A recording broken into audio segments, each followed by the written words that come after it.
Halo teman-teman developer, di video kali ini kita akan melihat bentuk makro yang kedua, yaitu procedural makro. Jadi, procedural makro ini tuh dia menampung kode sebagai inputannya, lalu menjalankan kode inputan itu, dan hasil outputnya adalah berupa kode yang lain.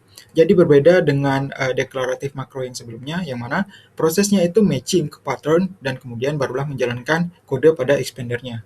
Dan ada tiga jenis ya untuk procedural makro ini, itu ada custom derived, ada attribute like makro, serta ada function like makro. Nanti kita akan lihat bagiannya masing-masing.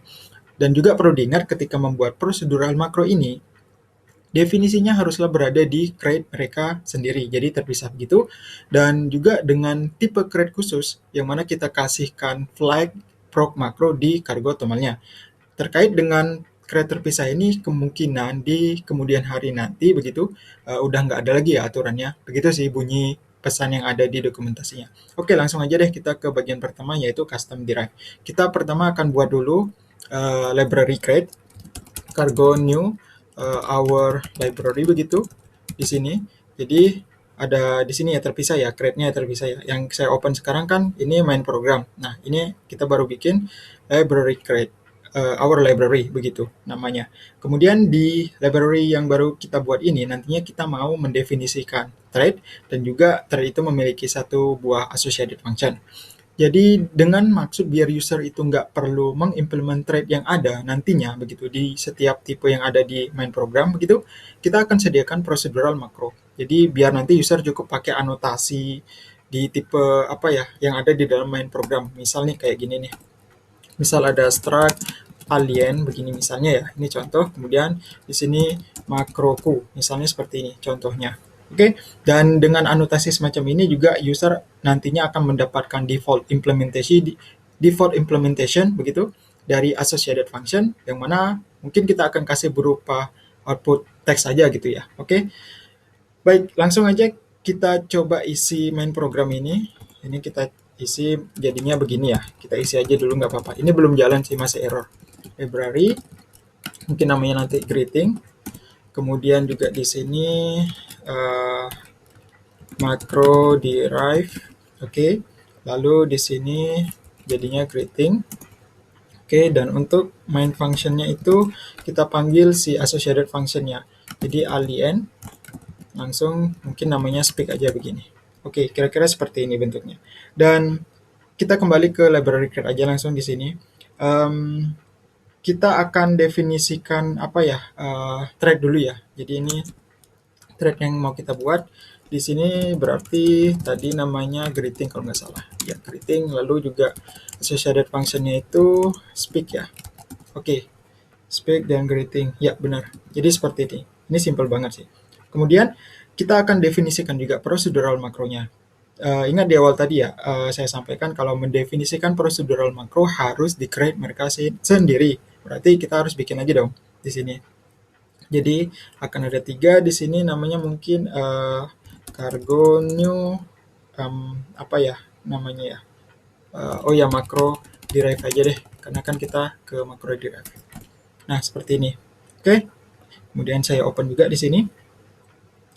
Sini saya open makro derive-nya, cargo tomalnya. Ya, di cargo tomal ini kita perlu tambahkan flag ya dulu ya. Flag dulu.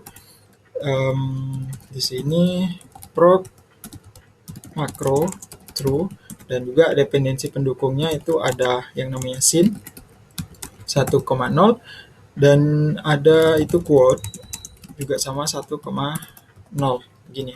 Oke. Nah, si create scene ini itu tuh adalah parsing library yang mana untuk ngeparsing string dari Rust tokens menjadi syntax tree, dan juga untuk quote sendiri di sini dia tuh untuk mengubah apa ya syntax tree data structures menjadi token melalui quote makro. Jadi ada kita pakai nanti quote makro begini. Dan teman-teman yang dari background system programming mungkin sudah cukup familiar ya dengan istilah syntax tree yang saya sebutkan tadi. Dan untuk teman-teman yang pengen tahu apa itu syntax tree bisa langsung cek di internet saja. Oke, baik, kita akan definisikan dulu procedural makronya. Berarti di sini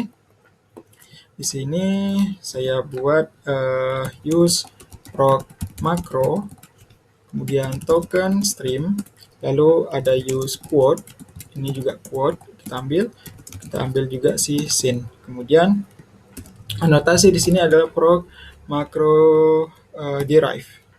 Ya, proc macro derive di sini si greeting tadi. Kemudian kita buat fn, namanya mungkin apa ya, fn gini aja, macro derive gitu. Kemudian input token stream, token stream. Kemudian di sini juga token stream. Lalu di sini kita buat variabel mungkin namanya st adalah syntax tree begitu. Kemudian kita sin, baru kita parse, baru kita kasih isi input dan kita langsung unwrap aja. Dan kemudian kita return-nya itu pakai fungsi baru yang akan kita buat nanti sebentar lagi ya.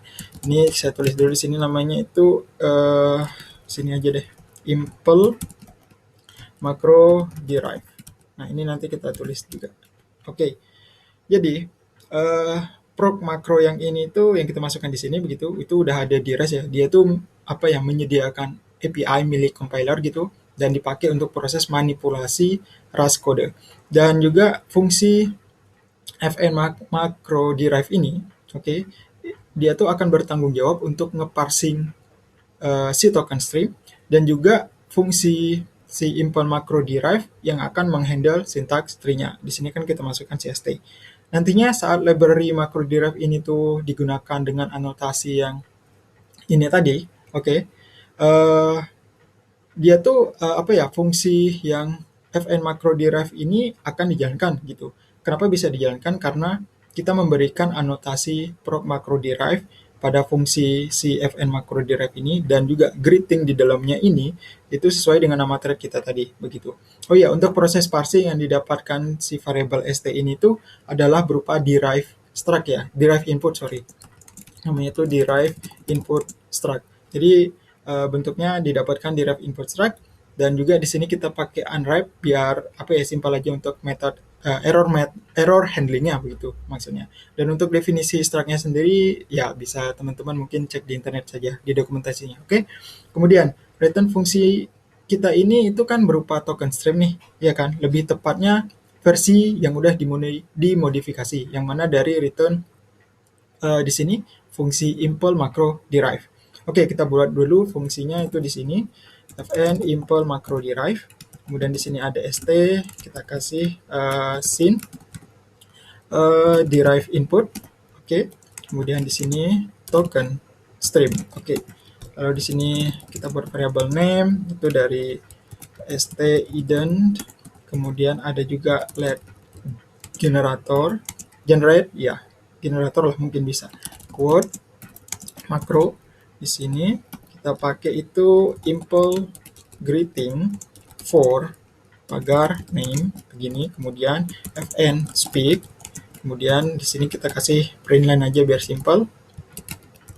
Di sini kita kasih itu mungkin hello macro your identity is gini ya. Kemudian di sini stringify makronya itu kita kasih si name ya. Lalu di bawah sini bagian terakhirnya kita tulis gen.into seperti ini. Ini saya save. Oke. Di sini di fungsi yang kita tuliskan ini ada variable name, oke, yang mana akan menampung sebuah string dari nama tipe yang kita pasangkan anotasi custom derive yang kita buat. Dalam kasus ini si alien berarti ya. Kemudian si ident, oke, si ident ini gitu. Dia itu adalah identifier sih sebenarnya dan merupakan instan dari ident struct. Jadi ada juga struct ident. Oke, jadi huruf besar I-nya begitu. Dan biasanya sih menampung informasi dari sebuah tipe yang dipasangkan anotasi tadi. Lalu variable generator begitu.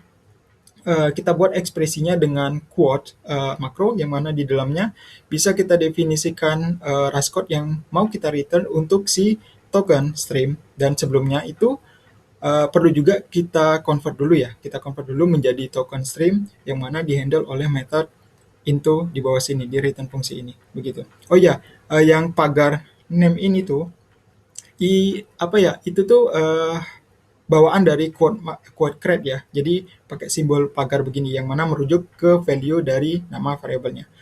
Dan karena greeting thread kita punya speak apa ya? Ya, greeting thread kita kan punya speak associated function tuh namanya. Di sini kita tinggal definisikan aja body fungsinya begitu, yang mana dengan kesan teks hello macro, your identity, bla bla bla. Di sini kan kita panggil nama tipenya nanti. Dan nama tipenya ini didapat dari anotasi begitu. Dan di sini juga kita pakai stringify, oke? Stringify macro untuk menjadikan variabel si pagar name ini itu sebagai string literal. Oke, procedural macro kita udah kelar sih ini. Ya, udah kelar sih. Tinggal kita masukkan ke dalam dependensi main program kita. Jadi di sini di cargo toml-nya itu kita buat dulu di sini our library. Jadi di sini ada path sama dengan begini, itu ada di depan our library. Juga ada di sini macro derive. Oke, di sini ada path. Di sini juga di depan macro derive begini. Saya save. Oke. Ini juga saya save. Ya, nggak ada yang error ya. Ini sudah di save semua. Oh ya, belum di-build ya, sorry. Ini coba saya build dulu. Cargo build dan juga di sini cargo build. Oke, aman. Saya close, ini juga saya close. Lalu ini saya save lagi. Define multiple. Oh sorry, ini multiple ya, masih ada di atas tadi. Kemudian di sini adalah speak. Ya, begini udah beres semua, tinggal kita running, maka hasilnya muncul di sini. Hello, macro, your identity is alien. Berarti udah sesuai kan ini. Jadi si alien ini didapatkan dan ditampilkan di dalam pesan teks yang ada di dalam sini. Oke, jadi ini contohnya dari membuat procedural macro dengan custom derive. Selanjutnya, kita, ini saya close. Kita ke bagian kedua yaitu attribute like macro, yang mana ini tuh mirip seperti custom derive juga sih. Bedanya itu kalau custom derive kan menghasilkan kode untuk derive atributnya begitu. Tapi kalau attribute like macro ini tuh ketimbang menghasilkan kode untuk atributnya, dia memungkinkan kita bisa membuat atribut baru untuk return-nya begitu. Dan juga sifatnya itu lebih fleksibel sih. Dia bisa diaplikasikan untuk fungsi. Tapi kalau yang custom derive ini tadi, itu hanya bisa untuk struct dan enum saja begitu. Contoh atribut like macro ini tuh mungkin akan teman-teman itu sering temukan nantinya di beberapa framework Rust ya. Bentuknya tuh kayak gini nih. Kalau teman-teman yang pernah pakai RESTful framework begitu, mungkin yang di Rust itu mungkin teman-teman sering ketemu bentuk yang begini nanti. Ya, seperti ini contohnya. Sorry. Ini begini. Kemudian ada fn, index, misalnya begini. Nah, bentuknya tuh kira-kira seperti ini nantinya. Nah, si route yang ini tuh adalah procedural macro, dan definisinya tuh nanti juga dibuat dengan proc macro atribut yang kayak misalnya itu proc begini ya, macro atribut. Kemudian di sini pub fn, route, kemudian ada attr, ada token stream, kemudian ada item, ada token stream juga, dan return-nya juga di sini token stream. Nah, bentuknya kira-kira seperti ini untuk definisinya. Untuk contohnya mungkin kita langsung aja ya ke contoh kita sendiri begitu ya. Ini saya hapus dulu. Kita buat dulu deh library card-nya, berarti di luar sini namanya itu namanya macro attribute like aja deh. Ya, ini aja. Oops, sorry. Spasinya ketinggalan. Baik, di sini kok ada, oh ya ini yang tadi. Baik, di sini saya open dulu. Jadi kita perlu tambahkan juga flag di dalam sini seperti yang sebelumnya. Proc macro dia adalah true. Kemudian definisi makronya sendiri itu langsung kita tuliskan aja sih di sini. Itu use proc macro, kemudian token stream. Ini saya close dulu. Kemudian yang tadi proc macro attribute. Oke. Lalu pub fn namanya mungkin function ATTR biar gampang aja sih sebenarnya. Sini token stream, ini juga token stream. Lalu di sini kita pakai penilaian paling gampangnya. Di sini kita mau itu ATTR, kemudian dia itu adalah apa ya? Di sini langsung begini aja kali ya. Ya. Oh sebentar, ini kayaknya ada yang kurang deh. Nah, begini. Jadi ATTR to string, oke. Kemudian juga untuk yang si item, kemudian di sini langsung kita return si item. Ya, kira-kira seperti ini. Lalu kita masuk ke main program dan kemudian kita tinggal tambahkan aja nih di dalam sini makro atribut like tadi namanya ya. Makro atribut like, ya benar. Kemudian di sini path-nya juga di luar makro atribut like ya seperti ini. Kemudian di sini tinggal kita panggil use makro atribut like, lalu juga function attr begini ya. Dan barulah kita buat tuh di sini di kayak yang index tadi itu loh. Jadi di sini kita pakai di sini function attr, mungkin kita kasih get begitu contohnya ya, kemudian ada slash, kita pakai fn underscore index aja biar nggak ada warning. Saya save. Oke, ini nggak ada muncul error. Saya coba running, maka nah ini dapat nih hasilnya attr get, kemudian itemnya juga fn index, itu yang mana berasal dari print line yang di sini. Ini bentuknya beragam kok, apa ya yang bisa teman-teman lakukan di dalam sini itu ada beragam banget kok, dan teman-teman bisa coba cek aja nanti contoh-contoh yang ada di internet terkait dengan atribut like makro ini. Dan kemudian yang terakhir yaitu ada function like makro yang mana definisinya itu mirip apa ya, seperti manggil fungsi gitu loh.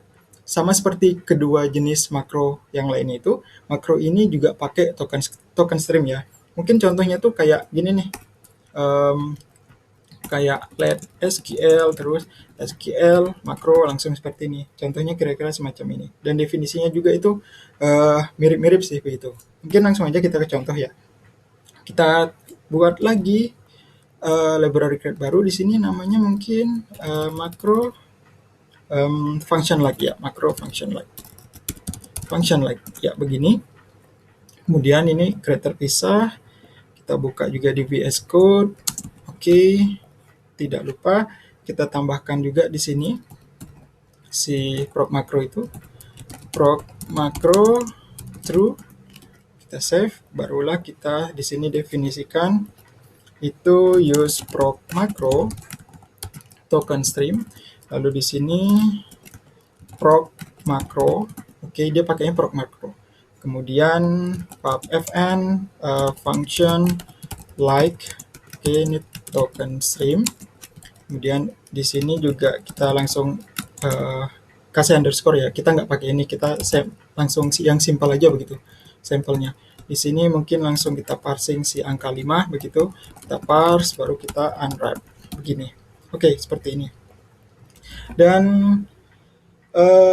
kita langsung aja deh panggil di dalam sini ya. Langsung kita panggil di sini, bukan atribut tapi si function like. Kemudian di sini di main programnya itu di sini function like, dan di sini dia itu namanya function like ya. Lalu tinggal kita panggilnya itu, karena dia nggak ada return, kita bisa pakaiin assertion aja di sini. Mungkin namanya itu assertion EQ-nya function like ya, function like. Kemudian di sini mungkin kita kasih 5. Nah, ini nggak ada error ya. Kemudian coba saya running, oke, nggak ada error karena sudah sesuai 5 dengan 5. Tapi kalau ini kan 5 di sini, kita parsing. Kemudian kalau kita kasih 6 di sini, kalau kita running, tentu dia akan error karena nggak sesuai. Nah, ini kan kelihatan nih, seperti ini. Oke, jadi saya rasa mengenai video procedural makro ini udah cukup ya. Teman-teman bisa langsung cek aja di dokumentasinya melalui beberapa link referensi yang sudah saya sediakan di bagian deskripsi video ini, dan juga mungkin teman-teman bisa explore lagi terkait dengan penggunaan makro ini juga sendiri, itu akan seperti apa nantinya di kasus teman-teman seperti itu. Oke, mungkin sekian dulu dari saya dan sampai ketemu lagi di video selanjutnya.